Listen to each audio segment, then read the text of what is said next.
वंदे मातरम, जय हिंद। स्वागत है आप सभी का मेरे इस वीडियो में। मैं हूं कपिल और आप देखना शुरू कर चुके हैं विजय तक। दोस्तों, इस वीडियो में मैं आपको 1500 प्रश्न जो जीके से संबंधित हैं वो करवाने वाला हूं। इस वीडियो के बाद मैं 10 वीडियो और बनाने वाला हूं लगभग, जिसमें 15,000 क्वेश्चन की श्रृंखला में करवाने वाला हूं। तो चलिए दोस्तों, पहले प्रश्न की तरफ बढ़ते हैं। पहला प्रश्न है दोस्तों, आग्नेय चट्टान का उदाहरण है, तो इसमें दोस्तों हो जाएगा बेसाल्ट। नेक्स्ट पॉइंट है कायंत्रित शैल का उदाहरण है, तो इसमें दोस्तों हो जाएगा आपका संगमरमर। नेक्स्ट पॉइंट की तरफ दोस्तों आ जाते हैं। ये प्रश्न यूपी टीईटी में दोस्तों पूछा गया था, इसलिए हमने शामिल किया है। मैंने उन्हीं प्रश्नों के लिए लिया है जो विविध परीक्षाओं में कई बार पूछे गए हैं। तो इसमें दोस्तों पूछा गया है स्टेलेटाइट एवं स्टेलेग्माइट में निक्षेपण होता है, तो कैल्शियम कार्बोनेट हो जाएगा दोस्तों। पिघले हुए मैग्मा से निर्मित चट्टान, तो दोस्तों इसमें हो जाएगा आग्नेय। पृथ्वी तल के नीचे के पिघले हुए पत्थर को क्या कहा जाता है, तो दोस्तों ये मैग्मा हो जाएगा। नेक्स्ट पॉइंट पे दोस्तों आ जाते हैं। सुपरफास्ट चलना है इस वीडियो को लेके। पृथ्वी की पपड़ी में मुख्य रूप से शामिल है, तो दोस्तों ये हो जाएगा सिलिका। इसको थोड़ा बड़ा कर लेते हैं दोस्तों। इसके बाद आ जाते हैं दोस्तों नेक्स्ट पॉइंट पे। पृथ्वी की पपड़ी में सबसे अधिक पाया जाने वाला धातु कौन सा है, तो दोस्तों ये हो जाएगा आपका एल्युमिनियम। नेक्स्ट पॉइंट पे दोस्तों आ जाते हैं। इसमें पूछा गया है जियोलाइट क्या है, तो ये दोस्तों हो जाएगा हाइड्रेट सोडियम और एल्युमिनियम सिलिकेट। नेक्स्ट पॉइंट पे दोस्तों आ जाते हैं। संगमरमर एक कायंत्रित चट्टान है, तो किसका है, ये चूने पत्थर का है दोस्तों। अगले पॉइंट पे दोस्तों आ जाते हैं। मैग्मा के ठंडे होकर घनीभूत होने पर किस प्रकार के सेलों का निर्माण होता है, तो दोस्तों इसका हो जाएगा आग्नेय सेल का। ग्रेनाइट किस प्रकार का सेल है, तो दोस्तों ये हो जाएगा आग्नेय सेल है। नेक्स्ट पॉइंट पे आ जाते हैं दोस्तों। पृथ्वी का आंतरिक घनत्व कितना होता है, तो दोस्तों 5.5 ग्राम प्रति घन सेंटीमीटर होता है दोस्तों। नेक्स्ट पॉइंट पे आ जाते हैं। पृथ्वी के परतों को रासायनिक संगठन के आधार पर कितने परतों में बांटा गया है, तो दोस्तों 3 परतों में बांटा गया है। नेक्स्ट पॉइंट पे आ जाते हैं दोस्तों। पृथ्वी की सबसे ऊपरी परत को क्या कहा जाता है, तो दोस्तों उसको कहा जाता है सियाल। इसमें दोस्तों सियाल होता है, इसके बाद सीमा, निफे, 3 परतें होती हैं। नेक्स्ट पॉइंट पे आ जाते हैं दोस्तों। इसमें पूछा गया है पृथ्वी की सबसे ऊपरी परत सियाल का निर्माण कैसे हुआ है, तो दोस्तों सिलिका और एल्युमिनियम से हुआ है। सिलिका और एल्युमिनियम से हुआ है। नेक्स्ट पॉइंट पे आ जाते हैं दोस्तों। पृथ्वी की जो दूसरी परत है वो किसके योग से बनती है, तो दोस्तों सिलिका और मैग्नीशियम से, उसको सीमा बोलते हैं। नेक्स्ट पॉइंट पे आ जाते हैं दोस्तों। पृथ्वी की अंतिम परत कौन सी है, तो दोस्तों ये हो जाएगी निफे। अगले प्रश्न की तरफ आ जाते हैं, अगले पॉइंट की तरफ। निफे की रचना किससे हुई है, तो दोस्तों अभी जैसे हमने बात करी थी, ये निफे निकिल हो जाएगा और फेरियम हो जाएगा। नेक्स्ट पॉइंट पे आ जाते हैं दोस्तों। पृथ्वी के कोर में अधिक घनत्व के कारण होता है, घनत्व का क्या कारण है, तो चुंबकीय प्रकृति के निखिल एवं लोहे के तत्व की उपस्थिति। किस विद्वान ने सर्वप्रथम पृथ्वी का औसत घनत्व ज्ञात किया था, तो दोस्तों आप जानते ही हैं, इसका आंसर हो जाएगा न्यूटन। सीमा की परत की मोटाई स्वेस के अनुसार कितनी है, तो 100 से लेके 2900 किलोमीटर के मध्य। नेक्स्ट पॉइंट पे दोस्तों आ जाते हैं। निफे की परत में कौन सा तत्व अधिक मिलते हैं, जो निफे की परत है इसमें कौन सा तत्व अधिक मात्रा में मिलते हैं, तो दोस्तों ये निकिल हो जाएगा और फेरस हो जाएगा और भारी सिलिकेट हो जाएगा। गंगा नदी निकलती है दोस्तों गंगोत्री ग्लेशियर से, ये आपको पता ही है। जो दोस्तों परीक्षाओं में पूछे गए हैं सिर्फ हमने उन्हीं प्रश्नों को लिया है। और तिब्बत की सांपो नदी भारत में किस नाम से जानी जाती है, तो दोस्तों ये हो जाएगा ब्रह्मपुत्र। भारत में प्रवेश किस राज्य में सबसे पहले करती है ये, तो दोस्तों ये हो जाएगा अरुणाचल प्रदेश। ये इधर से निकल के अरुणाचल प्रदेश में प्रवेश करती है।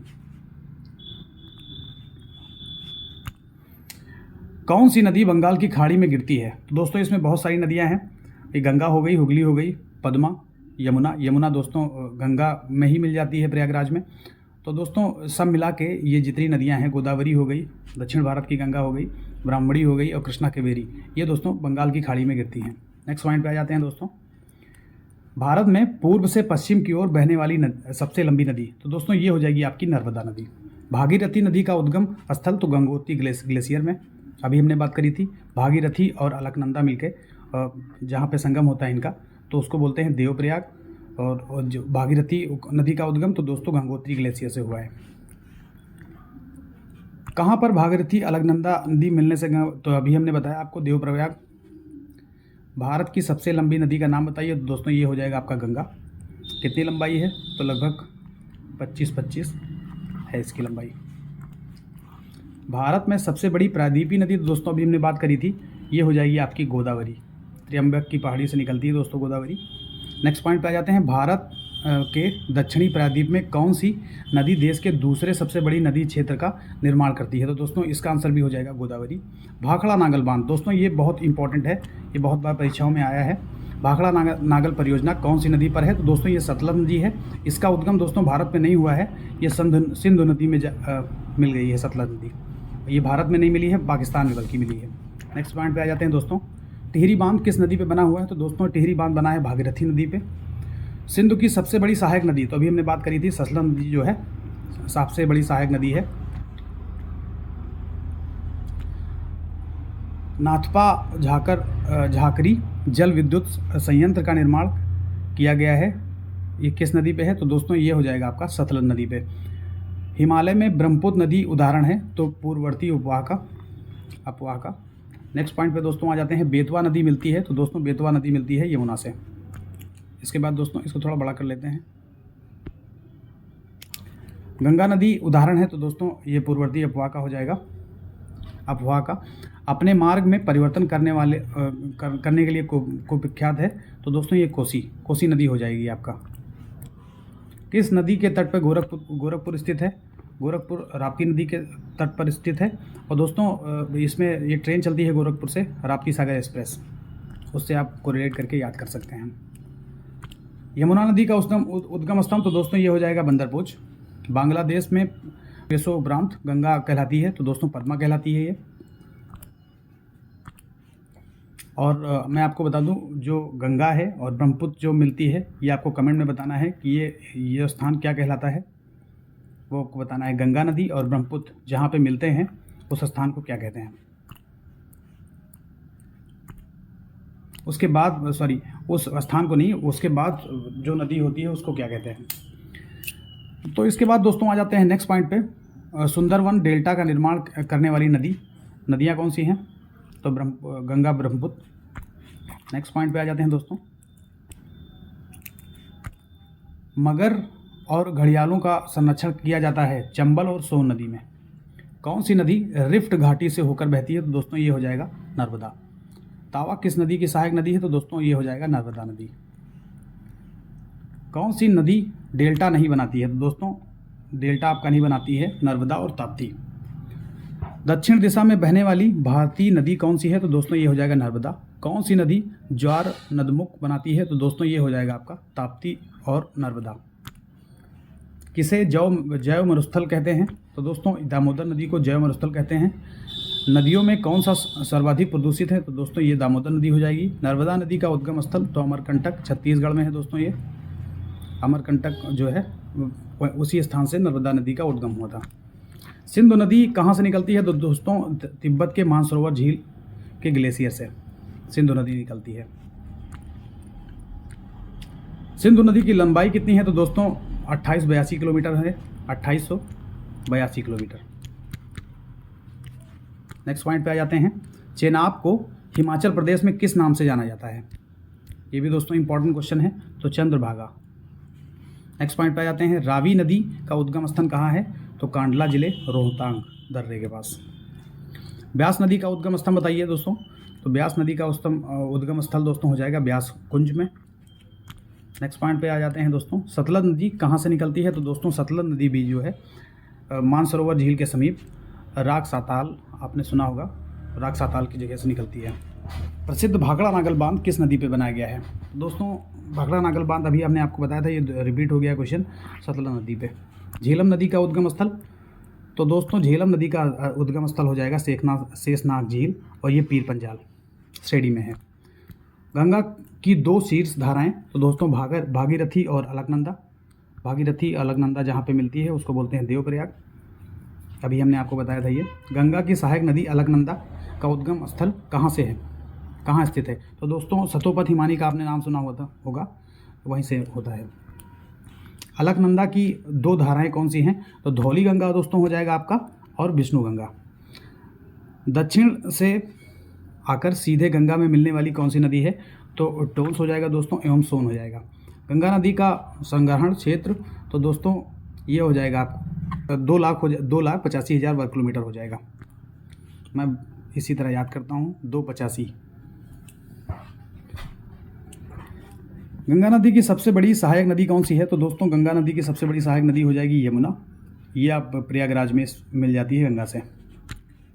गंगा और यमुना नदियाँ कहाँ पर एक दूसरे से मिलती हैं, तो दोस्तों अभी हमने बताया ये प्रयागराज में मिलती हैं। घाघरा नदी सहायक नदी है, घाघरा सहायक नदी है, तो दोस्तों गंगा की है ये। नेक्स्ट पॉइंट पे दोस्तों आ जाते हैं, सुपरफास्ट चलते हैं। गंगा की सहायक नदी गंडक की दो धाराएं कौन सी है, तो दोस्तों काली गंडक हो जाएगा और त्रिशूल गंगा हो जाएगा। गंडक नदी कहाँ पर गंगा से मिलती है, दोस्तों पटना के निकट मिलती है। बिहार का शोक, दोस्तों ये क्वेश्चन बहुत बार पूछा गया है, बिहार का शोक किस नदी को कहा जाता है, तो दोस्तों कोसी नदी को। किस नदी को कहा जाता है, कोसी नदी को। बंगाल का शोक क्योंकि बाढ़ जाता है इन नदियों की वजह से, इस वजह से जैसा कि हमने बिहार का बताया तो वो कोसी हो गया, और बंगाल का शोक हो जाएगा दोस्तों, वो दामोदर नदी हो जाएगा। सोन नदी का उद्गम स्थल कहाँ हुआ है, अमरकंटक नामक पठार से। नेक्स्ट पॉइंट पे दोस्तों आ जाते हैं, सुपरफास्ट चलते हैं। ब्रह्मपुत्र तंत्र का क्षेत्रफल, दोस्तों अभी हमने बताया था इसको 2,58,008 किलोमीटर। ब्रह्मपुत्र नदी का अपवाह क्षेत्र कितने देशों में है, तो दोस्तों ये तिब्बत हो जाएगा, जो चीन ने इसको जो है अधिग्रहण कर रखा है, इसको ले रखा है, कब्जा कर रखा है अवैध रूप से।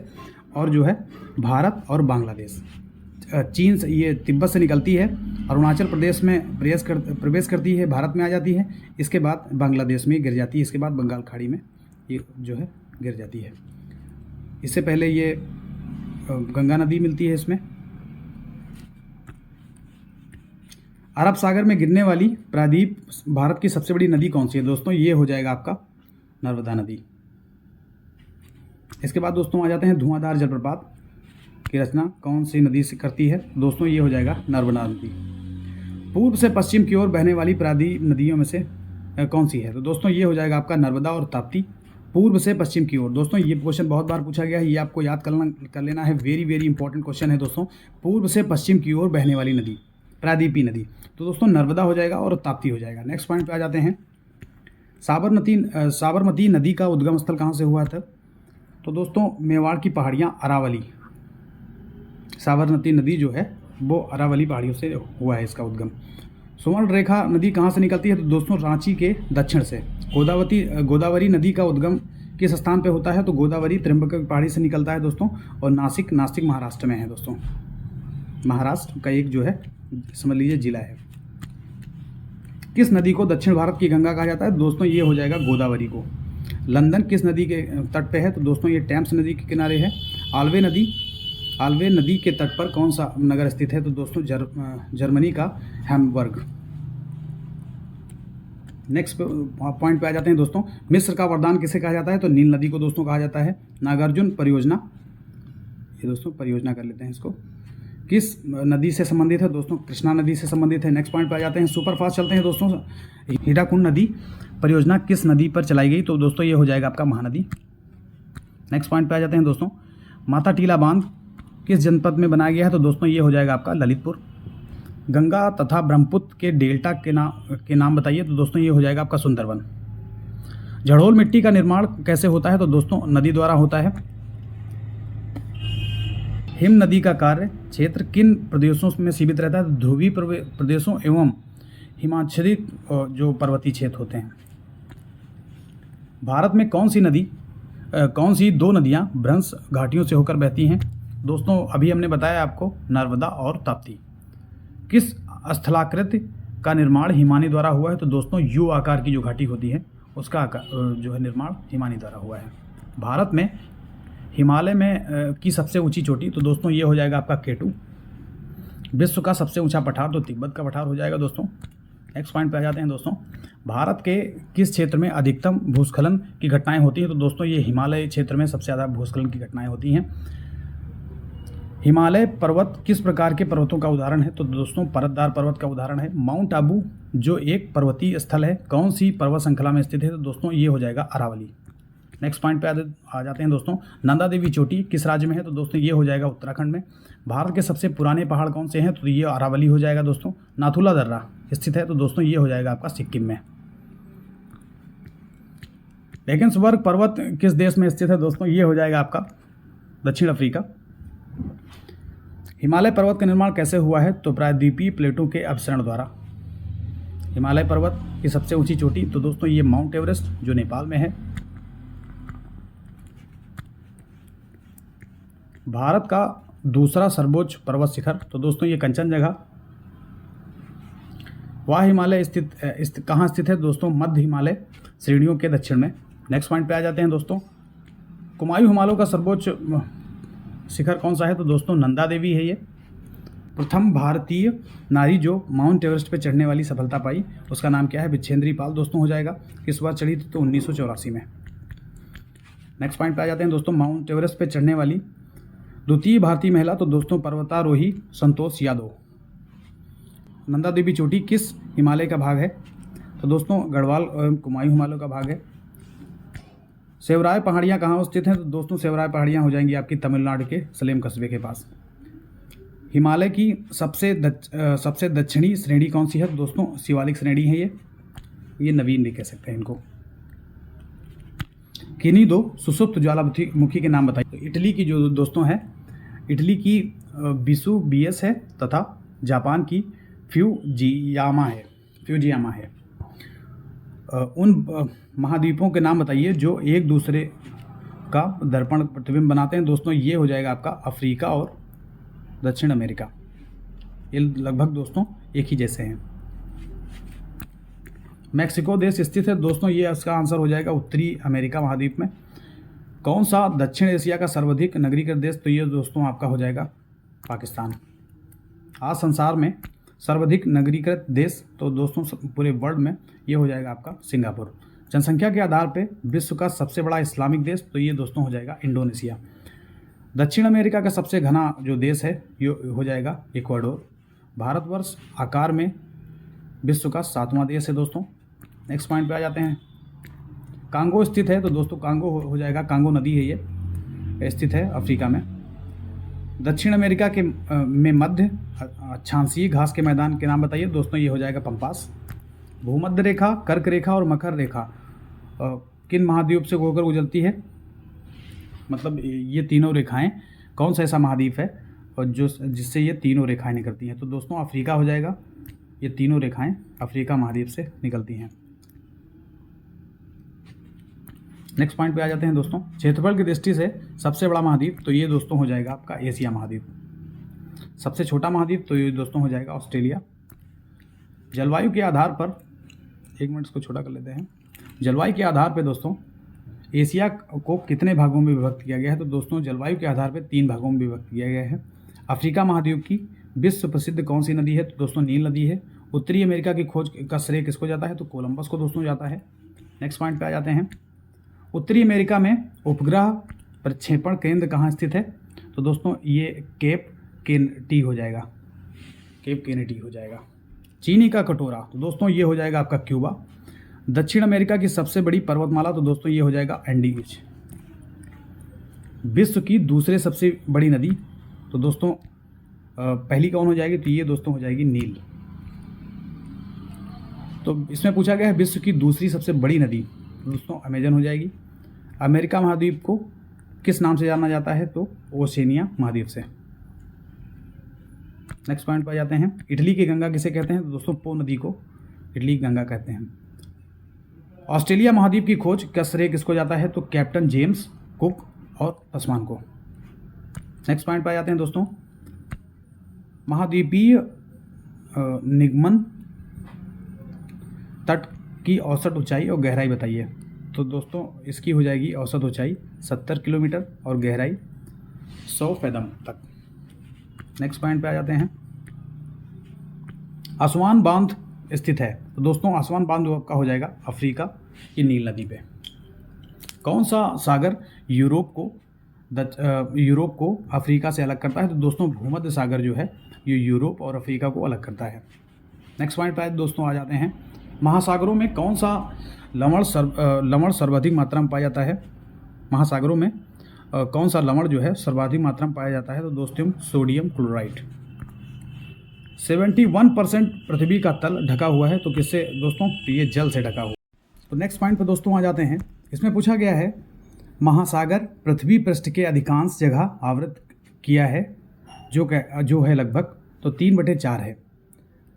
समुद्र का कितना प्रतिशत जल पीने योग्य है? तो दोस्तों 0.65% पीने योग्य है। विश्व की सबसे गहरी समुद्री खाई कौन सी है? तो दोस्तों मरीना खाई है। नेक्स्ट पॉइंट पे आ जाते हैं दोस्तों। मृत सागर कहाँ स्थित है? तो दोस्तों रिफ्ट घाटी में। नेक्स्ट पॉइंट पे आ जाते हैं।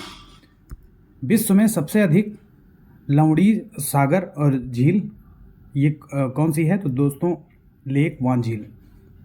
किसे पर्वतों का सागर कहा जाता है? तो दोस्तों ब्रिटिश कोलंबिया को। नेक्स्ट पॉइंट पे आ जाते हैं। कौन सा सबसे गहरा सागर है? तो दोस्तों दक्षिणी सीन सागर सबसे गहरा सागर है। तो दोस्तों नेक्स्ट पॉइंट है 90 ईस्ट रीच। तो दोस्तों 90 ईस्ट रीच आपका हो जाएगा हिंद महासागर में। भारत में प्रवेश करने वाले पश्चिमी विक्षोभ उत्पन्न होते हैं दोस्तों भूमध्य सागर में। नेक्स्ट पॉइंट पे आ जाते हैं दोस्तों। न्यूनतम लवणता पाई जाती है दोस्तों कैस्पियन सागर में जो पाई जाती है न्यूनतम लवणता। सारगैसो समुद्र की विशेषता है, तो दोस्तों विशिष्ट समुद्री वनस्पति। नेक्स्ट पॉइंट पे आ जाते हैं। आंतरिक सागर है, तो दोस्तों आंतरिक सागर है आपका कैस्पियन सागर। कौन सा सागर 3 महाद्वीपों से घिरा है? तो दोस्तों भूमध्य सागर जो है वो 3 महाद्वीपों से घिरा है। ग्रेट बैरियर रीफ तो दोस्तों प्रशांत महासागर में है ये दोस्तों। ग्रांड बैंक स्थित है दोस्तों अटलांटिक महासागर में। गल्फ स्ट्रीम एक महासागरीय गर्मधारा है ये। नेक्स्ट पॉइंट पे आ जाते हैं दोस्तों। आगुलहास धारा, तो आगुलहास धारा जो है वो हिंद महासागर में है। किस देश के तट पर एल नीनो धारा प्रकट होती है? तो दोस्तों पेरू देश। नेक्स्ट पॉइंट पे आ जाते हैं। कौन सी जल संधि यूरोप को अफ्रीका से अलग करती है? तो दोस्तों जिब्राल्टर जो जल संधि है वो यूरोप को अफ्रीका से अलग करती है। पाक जल संधि की बात करते हैं। पाक जल संधि समुद्र सीमा बनाती है, तो दोस्तों ये बनाती है भारत और श्रीलंका के बीच में। नेक्स्ट पॉइंट पे आ जाते हैं दोस्तों। एशिया और उत्तरी अमेरिका को जो जल डमरू मध्य है वो अलग करता है, वो कौन सा है? तो दोस्तों ये हो जाएगा आपका बेरिंग जल डमरू मध्य। नेक्स्ट पॉइंट पे आ जाते हैं। हिंद महासागर और लाल सागर को कौन सी जल संधि जोड़ती है? तो दोस्तों ये आपका हो जाएगा दोस्तों बाब अल मदेव जल संधि। नेक्स्ट पॉइंट पे आ जाते हैं दोस्तों। इसमें पूछा गया है मलक्का जल संयोजक में सुविधाएं हैं, तो दोस्तों हिंद महासागर से चीन सागर तक। नेक्स्ट पॉइंट पे आ जाते हैं दोस्तों। आर्कटिक महासागर एवं प्रशांत महासागर जल डमरू मध्य है, तो दोस्तों ये बेरिंग जो जल डमरू मध्य है वो हो जाएगा आपका। विश्व की सबसे बड़ी नहर कौन सी है? तो दोस्तों ये हो जाएगा आपका सुएज नहर। सर्वोत्तम आंतरिक जलमार्ग पाए जाते हैं, तो दोस्तों ये यूरोस हो गया है दोस्तों, यूरोप होगा इसमें। नेक्स्ट पॉइंट पे आ जाते हैं।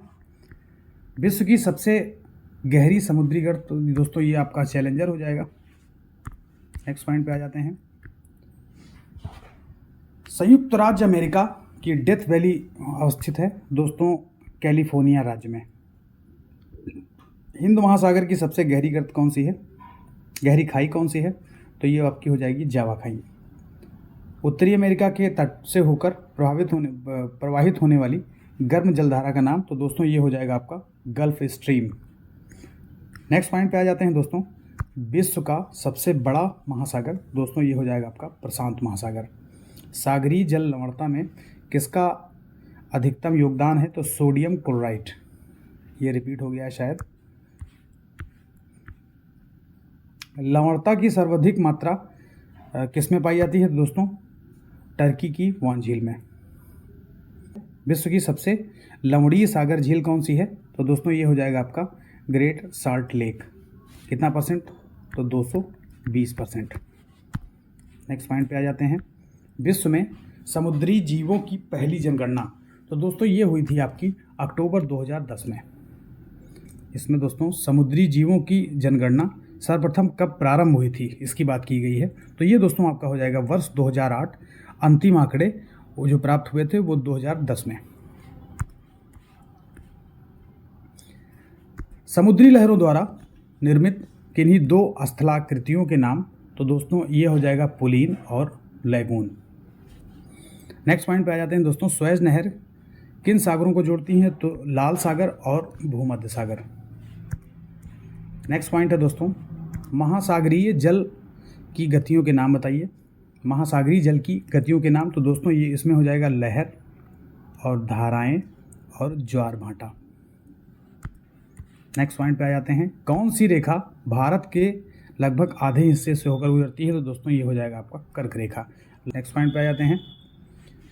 भारत में सबसे छोटा दिन कब होता है? छोटे दिन की बात की गई है दोस्तों, ये आपको याद रखना है। तो 22 दिसंबर सबसे छोटा दिन। उत्तरी गोलार्ध में सबसे छोटा दिन? तो दोस्तों भारत भी उत्तरी गोलार्ध में है, तो 22 दिसंबर। नेक्स्ट पॉइंट पे आ जाते हैं दोस्तों। उत्तरी गोलार्ध में सबसे लंबा दिन? तो दोस्तों 21 जून हो जाएगा। मकर रेखा ये 23/1/2 S मतलब साउथ। नेक्स्ट पॉइंट पे आ जाते हैं दोस्तों। उत्तरी कोरिया तथा दक्षिणी कोरिया की अंतर्राष्ट्रीय सीमा? तो ये हो जाएगा आपका 38 डिग्री उत्तरी अक्षांश। किसी स्थान का मानक समय स्टैंडर्ड टाइम निर्धारित करने का आधार होता है? तो दोस्तों देशांतर रेखा। इंडियन स्टैंडर्ड टाइम और ग्रीनविच टाइम में कितने समय का अंतर होता है दोस्तों? लगभग ये 5.5 घंटे का अंतर होता है। नेक्स्ट पॉइंट पे आ जाते हैं दोस्तों। पृथ्वी तल पर उस काल्पनिक रेखा को क्या कहते हैं जो 180 मेरिडियन यमुनोत्तर से पर खींची जाती है? तो दोस्तों अंतर्राष्ट्रीय तिथि रेखा उसको बोलते हैं। कर्क तथा मकर दोनों रेखाएं गुजरती हैं। तो दोस्तों ये दोनों रेखाएं जो है वो अफ्रीका से गुजरती हैं। इसमें अफ्रीका आपका सही हो जाएगा। भूमध्य रेखा, कर्क रेखा और मकर रेखा तीनों किस एक महाद्वीप से होकर गुजरती हैं? दोस्तों अफ्रीका महाद्वीप से होकर गुजरती हैं। वर्ष भर दिन और रात कहाँ बराबर होते हैं? तो दोस्तों भूमध्य रेखा पर दिन और रात बराबर होते हैं। नेक्स्ट पॉइंट पे दोस्तों आ जाते हैं। पृथ्वी में एक बार 3 जनवरी को सूर्य से सर्वाधिक पास आ जाती है। तो जब पास आती है तो हो जाता है दोस्तों उपसौर। और जब दूर चली जाती है, पृथ्वी से दूर हो जाती है, 4 जुलाई को होती है ये, उसको बोलते हैं अपसौर। नेक्स्ट पॉइंट पे आ जाते हैं। पश्चिमी हिमालय संसाधन प्रदेशों के प्रमुख संसाधन हैं। तो दोस्तों पश्चिमी हिमालय संसाधन प्रदेशों के जो प्रमुख संसाधन हैं वो आपके वन संसाधन हैं। देश में सर्वाधिक वन किस राज्य में है? तो दोस्तों ये हो जाएगी आपके मध्य प्रदेश में। किस राज्य में वनों का सर्वोच्च प्रतिशत है? तो दोस्तों ये मिजोरम का सर्वोच्च प्रतिशत है। नेक्स्ट पॉइंट पे दोस्तों आ जाते हैं। देश के सर्वाधिक क्षेत्रफल पर किस प्रकार के वन पाए जाते हैं? तो दोस्तों उष्ण पतझड़ वन पाए जाते हैं।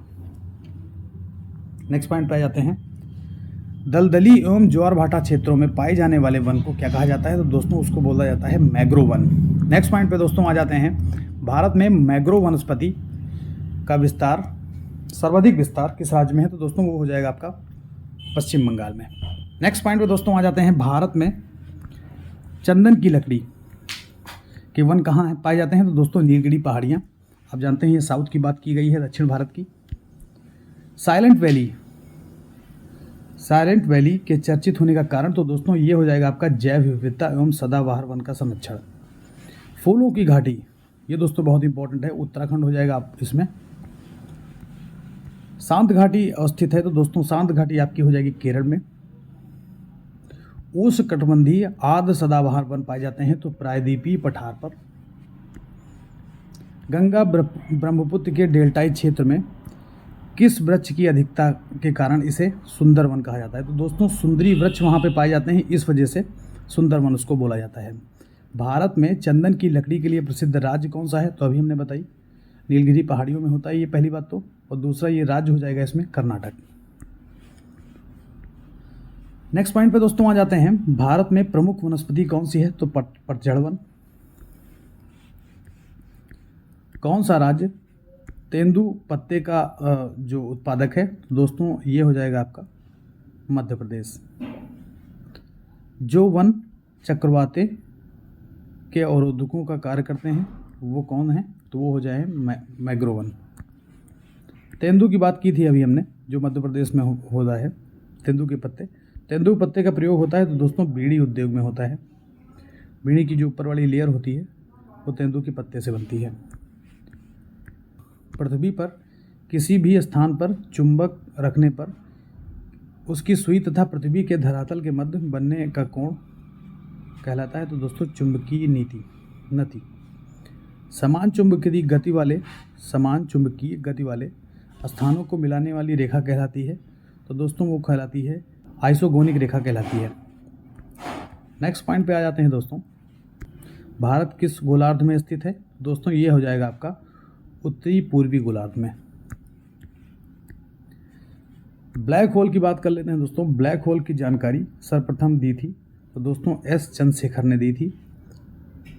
वे दो ग्रह जिनके उपग्रह नहीं हैं दोस्तों बुध हो जाएगा आपका और शुक्र हो जाएगा। अंतरिक्ष में जाने वाला प्रथम अंतरिक्ष यात्री कौन था? तो दोस्तों ये हो जाएगा इसमें यूरी गागरिन। नेक्स्ट पॉइंट पे आ जाते हैं, इसमें पूछा गया है दोस्तों सौर मंडल का सबसे ठंडा ग्रह कौन सा है? तो ठंडा ग्रह हो जाएगा जो सूर्य से सर्वाधिक दूरी पे होगा तो वो ठंडा हो जाएगा, नेपच्यून इसमें हो जाएगा इसका राइट आंसर।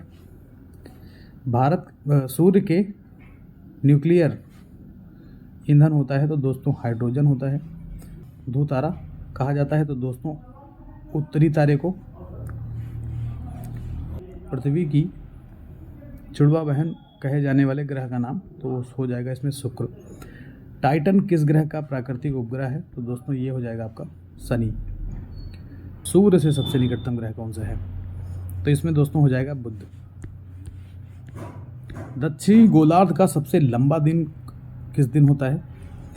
तो 22 दिसंबर पे होता है, ये 22 दिसंबर को होता है। दिन और रात होने का प्रमुख कारण तो पृथ्वी का अपनी धुरी पर घूमना, इसी कारण दिन और रात होते हैं। चंद्रग्रहण होता है दोस्तों, चंद्रग्रहण कब होता है? जब पृथ्वी सूर्य और चंद्रमा के बीच होती है तब होता है चंद्रग्रहण। एक वलय प्रणाली से घिरा हुआ जो अंतरिक्ष में हजारों किलोमीटर तक फैली है वो है शनि। नेक्स्ट पॉइंट पे आ जाते हैं दोस्तों, घटकों के बीच गुरुत्वाकर्षण द्वारा भारी मात्रा में एक साथ एकत्र हुए तारों, धूल और गैसों को कहते हैं तो दोस्तों इसको कहते हैं आकाशगंगा को। हमारे सौरमंडल का सबसे निकटतम ग्रह कौन सा है, तारा कौन सा है? तो दोस्तों प्रोक्सिमा सेंचुरी है। इसमें पूछा गया है सौर ऊर्जा किसके द्वारा उत्पन्न होती है? तो दोस्तों संलयन प्रक्रिया द्वारा। सूर्य के चमकीले भाग को कहते हैं तो इसको बोलते हैं फोटोस्फीयर। इसमें पूछा गया है सूर्य का प्रकाश पृथ्वी तक कितने मिनट में पहुंचता है? तो दोस्तों ये पहुंचता है 8 मिनट में। नेक्स्ट पॉइंट पे आ जाते हैं दोस्तों, बुध सूर्य से ग्रह है तो ये पहला ग्रह है। जो दोस्तों ये हो गया आपका सूर्य, तो ये बुध आपका पहला ही ग्रह है। नेक्स्ट पॉइंट पे आ जाते हैं, इसमें पूछा गया है सबसे गर्म ग्रह कौन सा है? तो ये हो जाएगा आपका शुक्र। इसमें CO2 की मात्रा ज़्यादा होती है, इस वजह से गर्म है। आकार के अनुसार शुक्र का हमारे सौरमंडल में क्रमांक कितना है? तो दोस्तों ये 6 नंबर पे है। नेक्स्ट पॉइंट पे आ जाते हैं दोस्तों। पृथ्वी की परिधि लगभग कितनी है? तो दोस्तों 40,000 किलोमीटर। नेक्स्ट पॉइंट पे आ जाते हैं। पृथ्वी अपनी ध्रुव के चारों तरफ किस दिशा में घूमती है? दोस्तों पश्चिम से पूर्व की तरफ। नेक्स्ट पॉइंट पे आ जाते हैं। सूर्य और पृथ्वी की मध्यमान दूरी सन्निकट है। तो दोस्तों 14 करोड़ 96 लाख किलोमीटर। आकार के संदर्भ में शनि का हमारे सौरमंडल में स्थान कौन सा है? तो दोस्तों दूसरा है आकार के अनुसार। इसमें पूछा गया दोस्तों किस ग्रह के अधिकतम उपग्रह हैं? तो दोस्तों बृहस्पति के अधिकतम उपग्रह हैं। नेक्स्ट पॉइंट पे दोस्तों आ जाते हैं। यूरेनस सूर्य से ग्रह है। तो दोस्तों यूरेनस जो है 7वां ग्रह है। किस ग्रह को एक बौना ग्रह कहकर संबोधित किया जाता है? तो प्लूटो को दोस्तों बौना ग्रह कहते हैं। लाल ग्रह किसको कहते हैं? दोस्तों मंगल को लाल ग्रह कहते हैं। पृथ्वी के सबसे निकट कौन सा ग्रह है? तो दोस्तों पृथ्वी की ये जुड़वा बहन भी इसको बोलते हैं, शुक्र को। नेक्स्ट पॉइंट है, कौन सा ग्रह पृथ्वी की बहन कहा जाता है? दोस्तों शुक्र कहा जाता है। सर्वाधिक चमकीला ग्रह दोस्तों शुक्र को कहा जाता है। नेक्स्ट पॉइंट पे आते हैं। सूर्य से दूरी के क्रम में चौथे स्थान पे कौन सा ग्रह है? तो दोस्तों ये हो जाएगा आपका मंगल। नलकूपों द्वारा सर्वाधिक सिंचाई तो उत्तर प्रदेश में दोस्तों होती है। विश्व वन क्षेत्र में सर्वाधिक विस्तृत वन तो उष्णकटिबंधीय वन। नेक्स्ट पॉइंट पे आ जाते हैं दोस्तों। कौन सा देश विश्व में ईंधन काष्ठ का सर्वाधिक उत्पादक है? दोस्तों ये हो जाएगा आपका भारत। भोजपत्र वृक्ष तो हिमालय क्षेत्र में मिलता है ये। सुंदरवन किस राज्य में है? तो दोस्तों मैंने आपको बताया है ये पश्चिम बंगाल में। बॉम्बे हाई संबंधित है दोस्तों, खनिज तेल से संबंधित है। रानीगंज की दोस्तों बात कर लेते हैं, ये भी बहुत इंपॉर्टेंट है, परीक्षा में कई बार पूछा गया है। रानीगंज कोयले की खान किस प्रदेश में है? तो दोस्तों ये हो जाएगा आपका पश्चिम बंगाल में। भारत में कोयला उत्पादन किस राज्य में प्रथम स्थान है? मतलब कोयला के उत्पादन में किस राज्य का प्रथम स्थान है? तो दोस्तों ये हो जाएगा छत्तीसगढ़। इसमें पूछा गया दोस्तों शक्ति के 2 संसाधनों के नाम का उल्लेख कीजिए। दोस्तों ये हो जाएगा कोयला और पेट्रोलियम। भारत के 2 कोयला उत्पादक राज्यों का नाम, तो दोस्तों ये हो जाएगा पश्चिम बंगाल और बिहार। भारत के किन्हीं 2 लौह अयस्क उत्पादक राज्यों के नाम बताइए। दोस्तों ओडिशा हो जाएगा और छत्तीसगढ़ हो जाएगा। भारत में प्रथम सौर ऊर्जा पावर हाउस स्थापित किया, तो दोस्तों ये क्षेत्र हो जाएगा लद्दाख का, जहाँ पे प्रथम सौर ऊर्जा पावर हाउस की स्थापित किया गया था। उत्तर प्रदेश में तेल शोधक जो कारखाना है, तो ये हो जाएगा आपका मथुरा में। नेक्स्ट पॉइंट की तरफ आ जाते हैं दोस्तों। इसमें पूछा गया है राष्ट्रीय वन नीति के अनुसार पर्यावरण की दृष्टि से देश में कम से कम कितने प्रतिशत क्षेत्र वन का आवरण आवश्यक होता है? तो दोस्तों 33% बहुत ही आवश्यक होता है। केंद्र सरकार द्वारा दी गई नई वन नीति की घोषणा किस वर्ष की गई? तो दोस्तों 1988 में नई वन नीति की जो है घोषणा की गई थी। भारतीय वन सर्वेक्षण विभाग का मुख्यालय, तो दोस्तों ये हो जाएगा आपका देहरादून। भारत में वन अनुसंधान संस्थान कहाँ स्थित है? दोस्तों ये हो जाएगा देहरादून। राष्ट्रीय पर्यावरण शोध संस्थान, तो ये हो जाएगा आपका नागपुर। नेक्स्ट पॉइंट पे आ जाते हैं दोस्तों। भारत में वृक्षारोपण उत्सव, जिसे वन महोत्सव के नाम से जाना जाता है, के जन्मदाता कौन थे? दोस्तों ये हो जाएगा KM मुंशी। नेक्स्ट पॉइंट पे आते हैं दोस्तों। बहुत ही आसान प्रश्न है ये, लेकिन पूछा गया था तो हमने शामिल किया इसको। हमारे देश का राष्ट्रीय पशु, तो दोस्तों हो जाएगा बाघ। भारत में एशियाई शेर कहाँ पाए जाते हैं? दोस्तों ये हो जाएगा गुजरात में। नेक्स्ट पॉइंट पे आ जाते हैं। वन्य जीव सप्ताह मनाया जाता है दोस्तों अक्टूबर के प्रथम सप्ताह में। एक सिंघी गैंडे की बात कर लेते हैं दोस्तों। प्रसिद्ध काजीरंगा उद्यान में स्थित है दोस्तों किस राज्य में? तो ये हो जाएगा राज्य असम में। भारत का कौन सा राष्ट्रीय उद्यान हंगुल मृग के लिए प्रसिद्ध है? तो ये हो जाएगा दोस्तों आपका दाची ग्राम में। नेक्स्ट पॉइंट पे दोस्तों आ जाते हैं लोहा, कोयला, तांबा, पत्थर आदि किसके अंतर्गत आते हैं दोस्तों? खनिज संपदा के अंतर्गत आते हैं। कोयला, पेट्रोलियम और प्राकृतिक गैस जीवाश्म ईंधन है दोस्तों। जल संसाधनों में भारत का विश्व में स्थान तो दोस्तों तीसरा स्थान है। भारत के ऊपरी सतह को कहा जाता है मृदा संपदा। नरोरा परमाणु केंद्र तो दोस्तों ये हो जाएगा आपका उत्तर प्रदेश। मंगल ग्रह की परिक्रमा अवधि कितनी है? तो 687 दिन। नेक्स्ट पॉइंट पे आ जाते हैं मंगल ग्रह के उपग्रहों के नाम। तो दोस्तों इसमें हो जाएगा फोबोस और डीमोस। सौरमंडल का सबसे ऊंचा पर्वत ग्रह कौन सा है? ये मंगल हो जाएगा। सौरमंडल का सबसे बड़ा ग्रह कौन सा है दोस्तों? ये हो जाएगा बृहस्पति। मीथेन और अमोनिया के बादल किस ग्रह पे पाए जाते हैं दोस्तों? ये शनि ग्रह पे। सौरमंडल का सर्वाधिक घनत्व वाला ग्रह तो पृथ्वी, घनत्व इसका है 5.52 ग्राम घन सेंटीमीटर। सौरमंडल का सबसे कम घनत्व वाला ग्रह तो दोस्तों ये हो जाएगा शनि, घनत्व इसका है 0.69 ग्राम घन सेंटीमीटर। नेक्स्ट पॉइंट पे आ जाते हैं दोस्तों सूर्य के चारों ओर परिक्रमा करने वाले आकाशीय पिंड को कहा जाता है दोस्तों ग्रह कहा जाता है। ग्रहों और उपग्रहों के अतिरिक्त अनेक छोटे छोटे पिंड जो सूर्य के चारों ओर चक्कर लगाते हैं उनको क्या बोलते हैं दोस्तों? उनको बोलते हैं क्षुद्र ग्रह। उन पिंडों को क्षुद्र ग्रह कहते हैं। नेक्स्ट पॉइंट पे आ जाते हैं दोस्तों सूर्य के चारों ओर चक्कर लगाने वाले पत्थर के छोटे छोटे जो टुकड़े होते हैं, टुकड़े को कहा जाता है दोस्तों उल्का पिंड बोला जाता है उनको। नेक्स्ट पॉइंट पे आ जाते हैं दोस्तों सूर्य से विकिरित ऊर्जा का कितना भाग पृथ्वी पे आ पाता है? तो 1/2 अरबवां भाग आ पाता है। नेक्स्ट पॉइंट पे आ जाते हैं दोस्तों सूर्य से निकलने वाली ऊर्जा को किस नाम से जाना जाता है? तो विद्युत चुंबकीय विकिरण को नाम से जाना जाता है। पृथ्वी की सतह पर प्राप्त होने वाले सौर विकिरण को कहते हैं तो दोस्तों बोलते हैं उसको सूर्य ताप।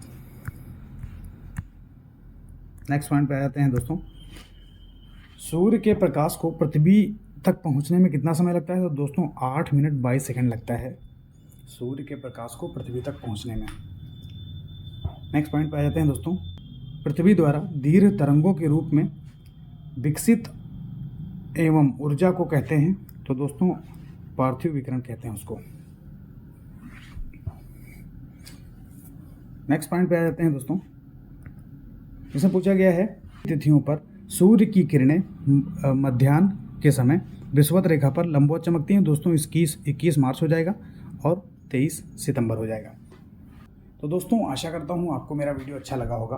अगर वीडियो अच्छा लगा है तो वीडियो को लाइक करिए, चैनल को सब्सक्राइब करिए। Thank you so much. और